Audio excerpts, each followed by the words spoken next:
गुरुर्ब्रह्मा गुरुर्विष्णु गुरुर्देवो महेश्वरः गुरुर्साक्षात् परब्रह्म तस्मै श्री गुरुवे नमः।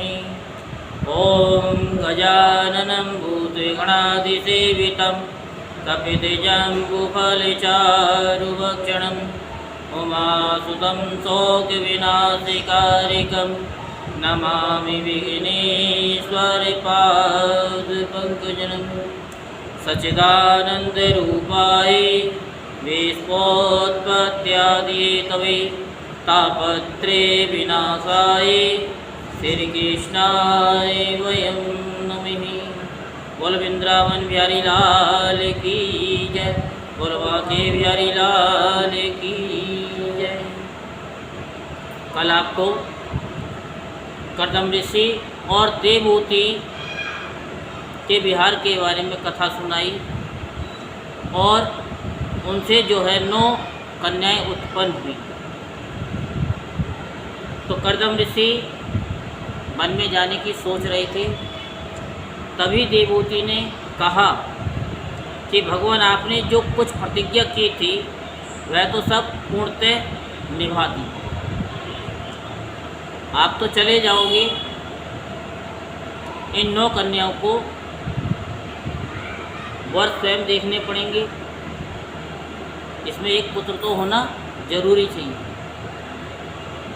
और आपने ये प्रतिज्ञा भी की थी कि जब पुत्र हो जाएगा एक, उसके बाद में मैं तपस्या के लिए जाऊंगा। तो देवहूति ने जब उनको ये बताया तो कर्दम ऋषि को भी याद आ गई विष्णु भगवान से जो उन्होंने बातें की थी। विष्णु भगवान ने भी कहा था कि मैं आपके वीर से तुम्हारे यहाँ प्रकट होऊंगा। और कल आपको बताया कि इस कथा को लाइक करें और राधे राधे की कमेंट करें और व्हाट्सएप पे अनेक ग्रुपों में इसको शेयर करें और एक दूसरे को बताएं। आपके बताने से अगर किसी का कार्य बनता है तो उसके पुण्य के भागीदार आप हो जाते हैं और आपके पाप कैसे कट जाएंगे आपको पता भी नहीं चलेगा। यही कल आपको बताया कि एक अकेला थक जाएगा मिलकर बोझ उठाना, क्योंकि एक अकेला आप अपने पापों को नहीं मिटा सकते और जब तक नहीं मिटा सकते तब तक आपका जन्म मरण होता ही रहेगा। और जन्म मरण को अगर कटवाना है, ये मनुष्य का शरीर जो मिला है वो क्यों मिला है कि ये जो आवागमन का जो 84 का जो फेरा है, तो ये गुरु बताते हैं कि किस तरीके से ये कटेगा। नारद जी को बताया कि 84 रेखा खींचो और लोटपोट हो जाओ सभा में। और हम आपको बता रहे हैं कि इसको जितना भी आप कथा को जो YouTube के माध्यम से किसी को मिली है वो भी अपने अपने व्हाट्सएप पर शेयर करें। ना जाने कौन आपके द्वारा इस कथा को श्रवण करे और उसके कष्ट दूर हो जाए। और जब उसके कष्ट दूर होंगे कहीं ना कहीं वो अंतर आत्मा से वो आशीर्वाद नहीं देगा, उसकी आत्मा आशीर्वाद देगी कि इस व्यक्ति ने मेरा लिए ये बहुत ही शुभ काम किया। तो इसलिए इसका विशेष ध्यान रखें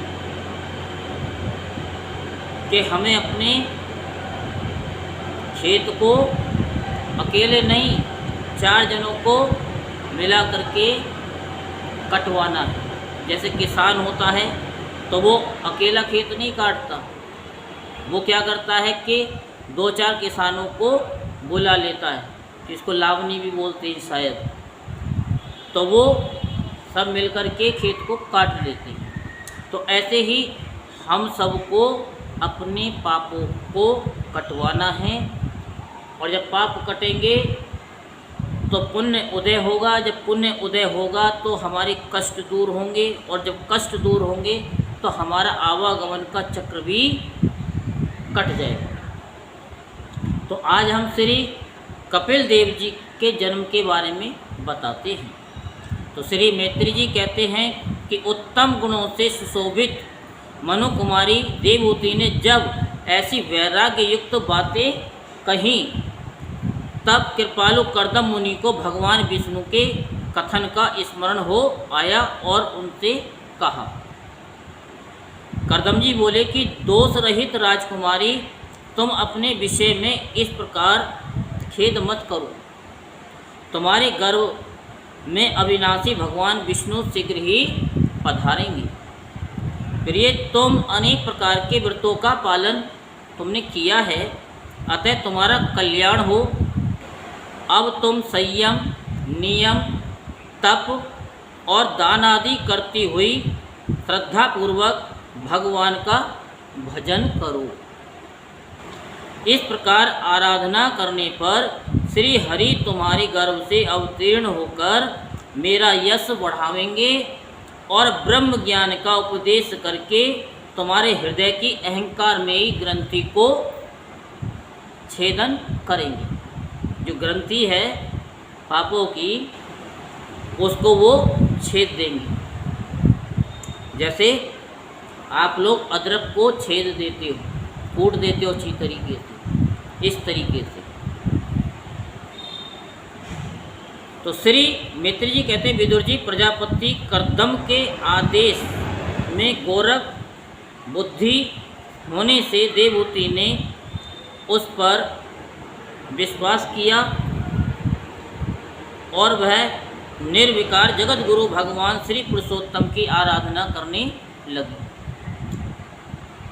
इस प्रकार बहुत समय बीत जाने पर भगवान मधुसूदन कर्दम जी के वीर्य का आश्रय ले उसके गर्भ से इस प्रकार प्रकट हुए जैसे काष्ठ में से अग्नि। उस समय आकाश में मेघ जल बरसाते हुए गरज गरज कर बाजे बजाने लगे, गंधर्वगण गान करने लगे और अप्सराएं आनंदित होकर नाचने लगी। आकाश से देवताओं के बरसाए हुए दिव्य पुष्पों की वर्षा होने लगी। सब दिशाओं में आनंद छा गया, जलाशयों का जल निर्मल हो गया और सभी जीवों के मन प्रसन्न हो गए। इसी समय सरस्वती नदी से घिरे हुए कर्दम के उस आश्रम में मरीचि आदि मुनियों के सहित ब्रह्मा जी भी आए। विदुर जी स्वतः सिद्ध ज्ञान से संपन्न अजन्मा ब्रह्मा जी को ये मालूम हो गया था कि साक्षात पर ब्रह्म भगवान विष्णु सांख्य शास्त्र का उपदेश करने के लिए अपने विशुद्ध सत्व में अंश से अवतीर्ण हुए हैं। अतः भगवान जिस कार्य को करना चाहते थे उसका उन्होंने विशुद्ध चित्त से अनुमोदन एवं आदर किया और अपनी संपूर्ण इंद्रियों से प्रसन्नता प्रकट करते हुए कर्दम जी से इस प्रकार कहा। क्या कहा ब्रह्मा जी ने कि प्रिय कर्दम, तुम दूसरों को मान देने वाले हो। तुमने मेरा सम्मान करते हुए जो मेरी आज्ञा का पालन किया है, इससे तुम्हारे द्वारा निष्कपट भाव से मेरी पूजा संपन्न हुई है। पुत्रों को अपने पिता की सबसे बड़ी सेवा यही करनी चाहिए कि जो आज्ञा, ऐसा कहकर आदरपूर्वक उनके आदेश को स्वीकार करें। बेटा, तुम सभ्य हो, तुम्हारी ये सुंदरी कन्याएं अपने वंशों द्वारा इस सृष्टि को अनेक प्रकार से बढ़ावेंगी। अब तुम इन मरीचि आदि मुनीश्वरों को इनके स्वभाव और रुचि के अनुसार अपनी कन्याएं समर्पित कर दो और संसार में अपना सुयश फैलाओ। मुने, मैं जानता हूँ जो संपूर्ण प्राणियों की निधि है, उनके अभीष्ट मनोरथ पूर्ण करने वाले हैं। वे आदि पुरुष श्री नारायण ही अपनी योग माया से कपिल के रूप में अवतीर्ण हुए हैं। फिर देवहूति से बोले, राजकुमारी, सुनहरे बाल, कमल जैसे विशाल नेत्र और कमलांकित चरण कमलों वाले शिशु के रूप में कैटभासुर को मारने वाले साक्षात श्री हरि ने ही ज्ञान विज्ञान द्वारा कर्मों की वासनाओं का मूलोच्छेदन करने के लिए तेरे गर्भ में प्रवेश किया है। ये अविद्याजनित मोह की ग्रंथियों से या ग्रंथियों को काटकर पृथ्वी में स्वच्छंद विचरेंगे। ये सिद्ध गणों के स्वामी और सांख्याचार्यों के भी माननीय होंगे। लोक में तेरी कीर्ति का विस्तार करेंगे और कपिल नाम से विख्यात होंगे। श्री मैत्री जी कहते हैं, विदुर जी, जगत की सृष्टि करने वाले ब्रह्मा जी उन दोनों को इस प्रकार आश्वासन देकर नारद और सनकादि को साथ ले हंस पर चढ़कर ब्रह्मलोक को चले गए। ब्रह्मा जी के चले जाने पर कर्दम जी ने उनके आज्ञा अनुसार मरीचि आदि प्रजापतियों के साथ अपनी कन्याओं का विधि पूर्वक विवाह कर दिया। उन्होंने अपनी कला नाम की कन्या मरीचि को, अनसुईया अत्रि को, श्रद्धा अंगिरा को और हवीरभू पुलस्त को समर्पित की। पुलह को उनके अनुरूप गति नाम की कन्या दी। क्रतुक के साथ परम साध्वी क्रिया का विवाह किया। भृगु जी को ख्याति और वशिष्ठ जी को अरुंधति समर्पित की। अथर्वा ऋषि को शांति नाम की कन्या दी, जिससे यज्ञ कर्म का विस्तार किया जाता है। कर्दम जी ने उन विवाहित ऋषियों का उनकी पत्नियों के सहित खूब सत्कार किया। विदुर जी इस प्रकार विवाह हो जाने पर वे सब ऋषि कर्दम जी की आज्ञा ले अति आनंदपूर्वक अपने अपने आश्रमों को चले गए। कर्दम जी ने देखा कि उनके यहाँ साक्षात देवादिदेव श्री हरि ने ही अवतार लिया है, तो वे एकांत में उनके पास गए और उन्हें प्रणाम करके इस प्रकार कहने लगे, अहो, अपने पाप कर्मों के कारण इस दुख में संसार में, किसमें? सुख में, दुख में, संसार में, ये संसार ही दुख है, इसको दुखाल्य बोलते हैं। यहाँ जो भी आया उसको दुख मिला है, चाहे आप हो या हम हैं, चाहे भगवान ही क्यों ना हो। कृष्ण भगवान को दुख मिला कि नहीं मिला? इतना दुख तो हम लोगों को भी नहीं मिलता, आप लोगों को भी, किसी को भी नहीं मिला कि भगवान जेल में ही। और रामचंद्र जी राज्याभिषेक होना था, पलट गया, एकदम ही पलटा। 14 वर्ष का वनवास, तो उन्होंने भी दुख सही। क्यों? क्योंकि भगवान अपनी मर्यादा का उल्लंघन नहीं करते। क्योंकि जब संसार का नियम बनाया है कि इसमें दुख ही दुख हैं, तो वो कहते हैं कि अगर मैं भी आऊँगा तो मैं भी दुख भोगूंगा। ये नहीं कि मैंने बना लिया है, मैं जैसे मर्जी रहूँ, नहीं। जो भगवान ने इसका विधान बना दिया है, उस विधान के अंतर्गत ही वो काम करते हैं।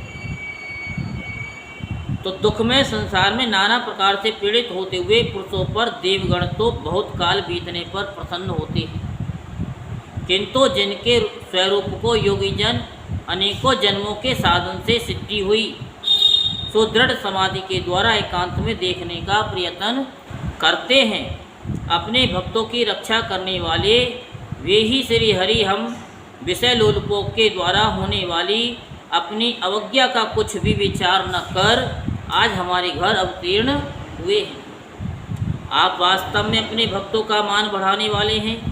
आपने अपने वचनों को सत्य करने और सांख्य योग का उपदेश करने के लिए ही मेरे यहाँ अवतार लिया है।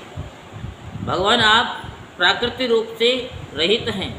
आपके जो चतुर्भुज आदि अलौकिक रूप हैं वे ही आपके योग्य हैं, तथा जो मनुष्य सदृश रूप आपके भक्तों को प्रिय लगते हैं वे भी आपको रुचिकर प्रतीत होते हैं। आपका पाद पीठ तत्व ज्ञान की इच्छा से विद्वानों द्वारा सर्वदा वंदनीय है, विद्वानों द्वारा,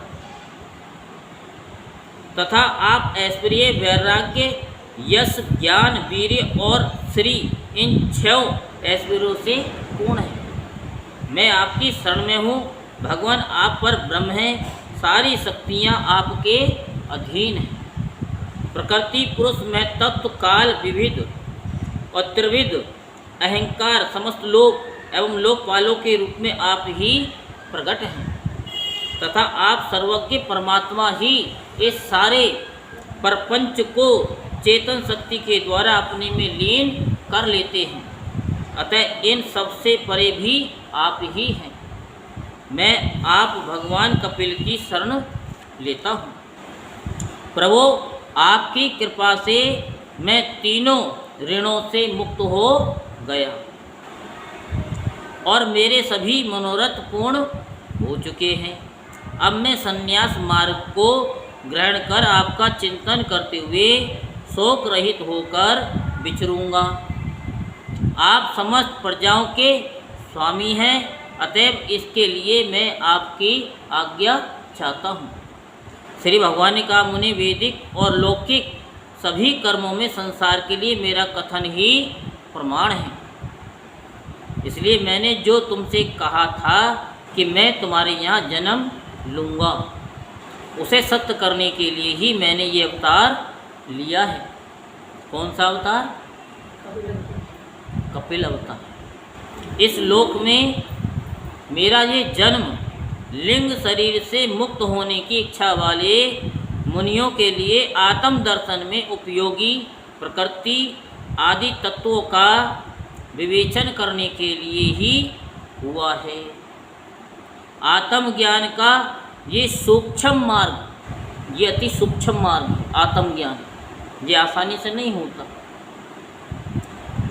बहुत समय से लुप्त हो गया है।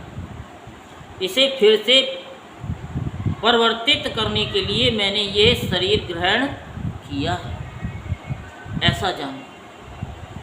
मुने, मैं आज्ञा देता हूँ, तुम इच्छानुसार जाओ और अपने संपूर्ण कर्म मुझे अर्पण करते हुए दुर्जय मृत्यु को जीतकर मोक्ष पद प्राप्त करने के लिए मेरा भजन करो। क्या बताया कि संपूर्ण कर्म मुझे अर्पण करते हुए, और हमने आपको क्या बताया आपसे पहले कि जो भी कुछ कर्म करते हो, खाते हो, पीते हो, नहाते हो, धोते हो, कहीं भी लेन देन करते हो, सब प्रभु में करो, क्योंकि वो सब एक ही चीज है। हम किससे घृणा करें?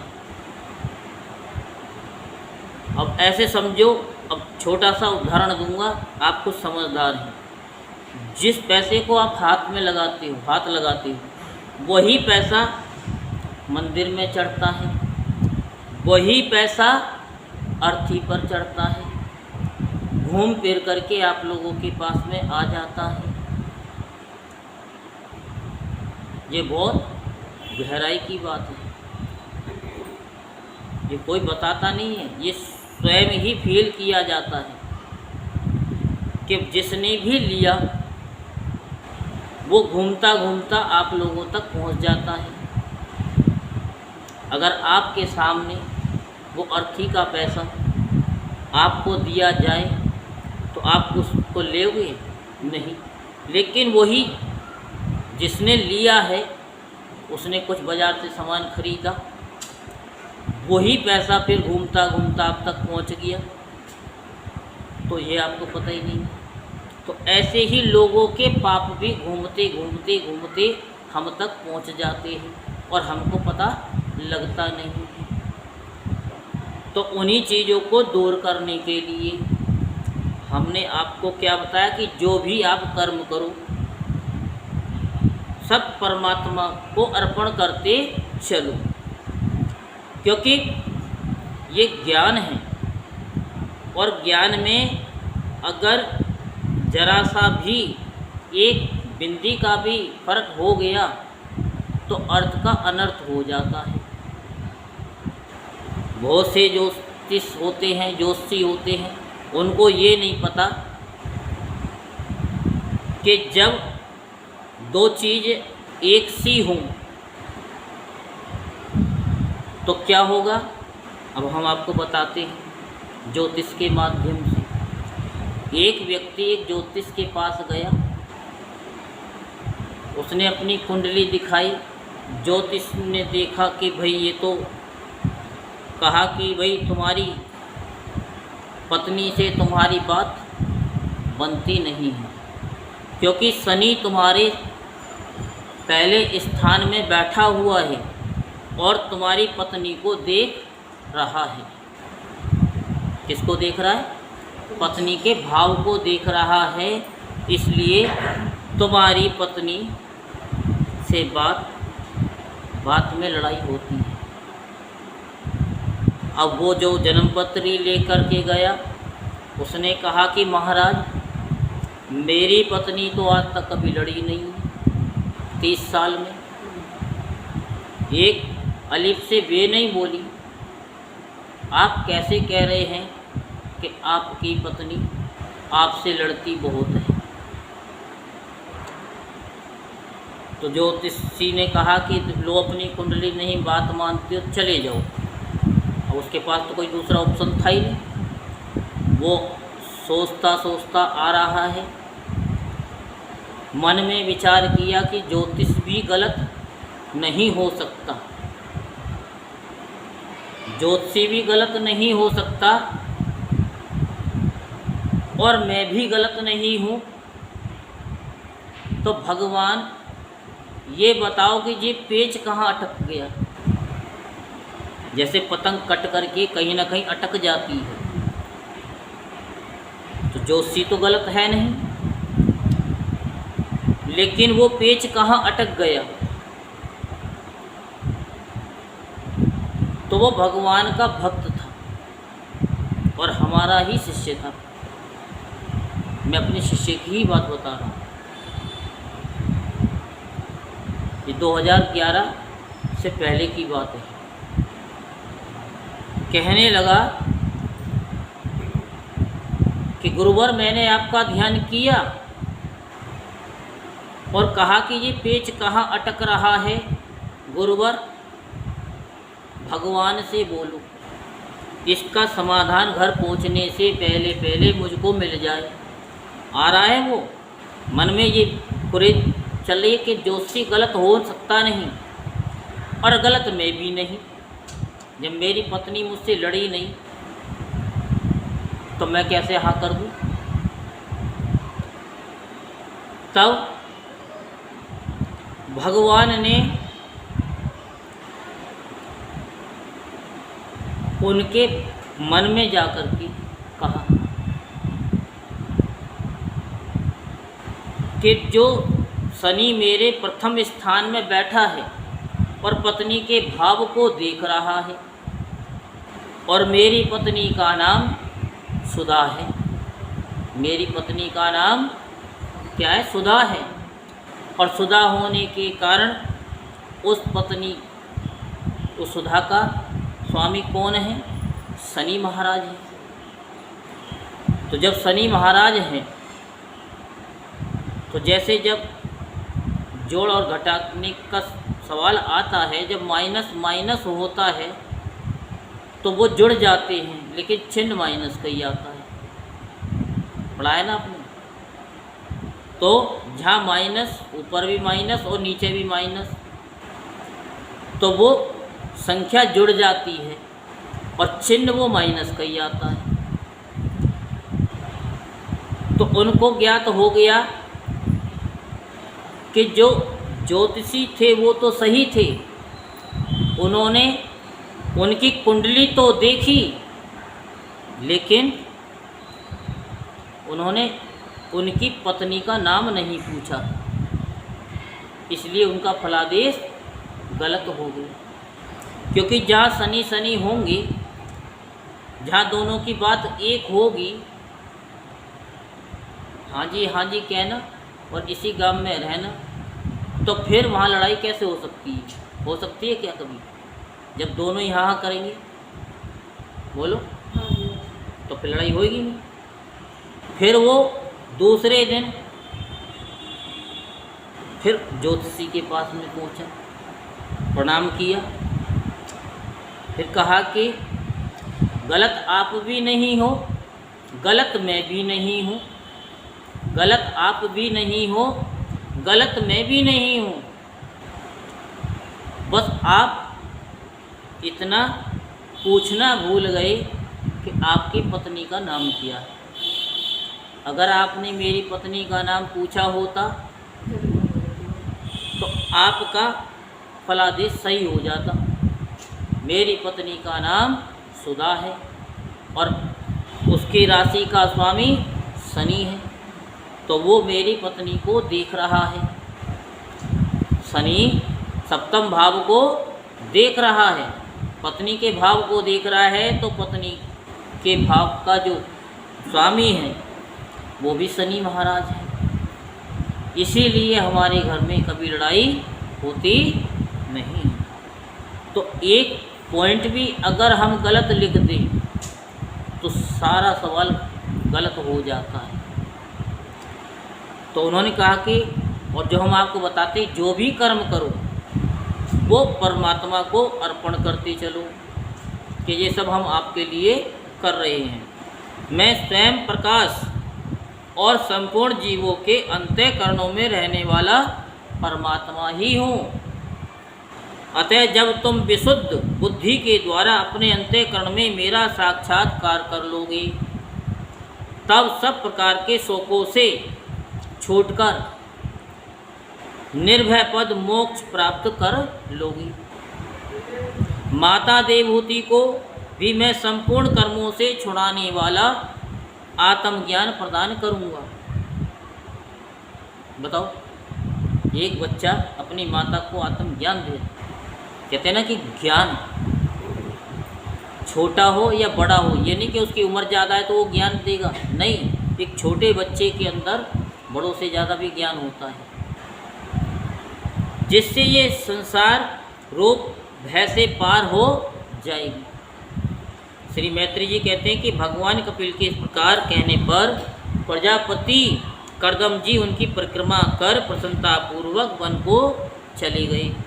वहाँ अहिंसा में संन्यास धर्म का पालन करते हुए वे एकमात्र श्री भगवान की शरण हो गए तथा अग्नि और आश्रम का त्याग करके निसंग भाव से पृथ्वी पर विचरने लगे।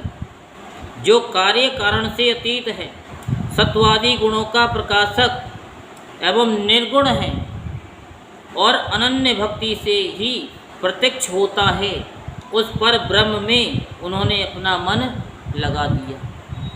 वे अहंकार, ममता और सुख दुखादि द्वंद्वों से छूटकर समदर्शी भेद दृष्टि रहित हो गए। सब में अपने आत्मा को ही देखने लगे, सब में अपनी आत्मा को ही देखने लगी। उनकी बुद्धि अंतर्मुख और शांत हो गई।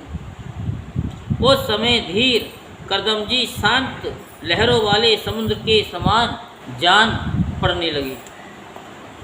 परम भक्ति भाव के द्वारा सर्वंतर्यामी सर्वज्ञ श्री वासुदेव में चित्त स्थिर हो जाने से वे सारे बंधनों से मुक्त हो गए। संपूर्ण भूतों में अपने आत्मा श्री भगवान को और संपूर्ण भूतों को आत्म स्वरूप श्री हरि में स्थित देखने लगे। इस प्रकार इच्छा और द्वेष से रहित सर्वस्व समबुद्धि और भगवत भक्ति से संपन्न होकर श्री कर्दम जी ने भगवान का परम पद प्राप्त कर लिया। बोल वृंदावन बिहारी लाल की जय, बोल बांके बिहारी लाल की जय। जय श्री राधेश्याम, जय जय श्री राधेश्याम, जय जय श्री राधे।